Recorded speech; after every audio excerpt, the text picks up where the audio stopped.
ಇವತ್ತು ಪಾಪ ಪರಮೇಶ್ವರ್ ಅವರು ಸ್ವಲ್ಪ ಬೇಜಾರು ಮಾಡ್ಕೊಂಡು ನಿಮಗೆ ಬೇರೆ ಏನು ಇಲ್ವೇನ್ರಿ ಅದು ಬಿಟ್ಬಿಡಿಪ್ಪ ಅಂತ ನಾವು ಬಿಡಲ್ಲ ಸರ್.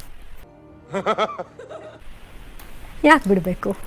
ಅದು ಇಲ್ಲಿ ಈ ಕಡೆಗೋ ಆ ಕಡೆಗೋ ಏನೋ ಒಂದು ಇತ್ಯರ್ಥ ಆಗಬೇಕು. ದರ್ಶನ್ ಹೌದು ಆತನೇ ಕೊಲೆಗಾರ ಆಗಾಯ್ತು ಹಾಕ್ರಿ ನೇಣಿಗೆ ಅಂತ ಇಲ್ಲಿ ಯಾವನು ಹೇಳಕ್ಕಾಗಲ್ಲ. ಇಡಿಯಪ್ಪ ಅವ್ರದ್ದು ಬಿಟ್ಬಿಡಿ. ಈಗ ಇನ್ ಬೇರೆ ಏನೇನಾರು ಇದ್ರೆ ಹೇಳಿ. ದರ್ಶನ್ ಬಿಟ್ಟು ಬೇರೆ ಇನ್ನೇನಿಲ್ಲೇನ್ರಿ? ಬೇರೆ ಏನಾರು ಕೇಳಿ.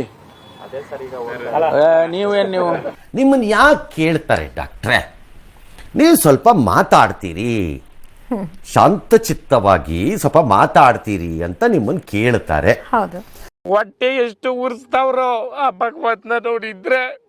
ಅದೇನು ಅದನ್ನು ಯಾಕೆ ನೀವು ಪತ್ರಿಕೆ ಮಾಧ್ಯಮದವರ ಪ್ರೀತಿ ನಿಮ್ಮ ಮೇಲೆ ಇನ್ನೂ ಇದೆ ಅಂತ ಯಾಕೆ ಅನ್ಕೋಬಾರ್ದು? ನೀವು ಹೆಚ್ಚು ಮಾತಾಡಬೇಕು ಡಾಕ್ಟ್ರೇ. ಯಾಕೆ ಸರ್? ಹೆಚ್ಚು ಮಾತನಾಡಿ ನಾನೆಂತ ಕಾಠಿಣ್ಯಯುತ ಖಡಕ್ ಹೋಮ್ ಮಿನಿಸ್ಟರ್ ಅಂತ ಜನರ ಮುಂದೆ ನೀವು ತೋರಿಸ್ಬೇಕೀಗ. ಸಾಧ್ಯ ಇಲ್ಲ ಈಗ. ಯಾಕೆ ಆಗಲ್ಲ?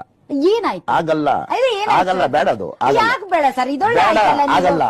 ಮೆಸೇಜ್ ಪಾಸ್ ಮಾಡಿ. ಆ ಸಮಯ ನಿಮ್ಮ ಮುಂದಿದೆ, ಎಲ್ಲರಿಗೂ ಸಿಗಲ್ಲ ಈ ಅವಕಾಶ. ಡೈಲಿ ಬಂದು ಇವತ್ತು ನಿಮ್ಮ ಮೂತಿಗೆ ತಿವಿತಾರೆ ನಮ್ಮವರು. ಏನಾದ್ರು ವಿವರ ಇಲ್ದಿದ್ರೆ ಇವತ್ತೇನು ಅಪ್ಡೇಟ್ಸ್ ಏನಿಲ್ಲರಪ್ಪ ಅಂತ ಹೇಳಿ ಬೇಕಾ? ಯಾಕೆ ಬಿಟ್ಬಿಡ್ರಪ್ಪ, ಅದೇ ಕೇಳ್ತೀರಿ ನೀವು ಅಂತ.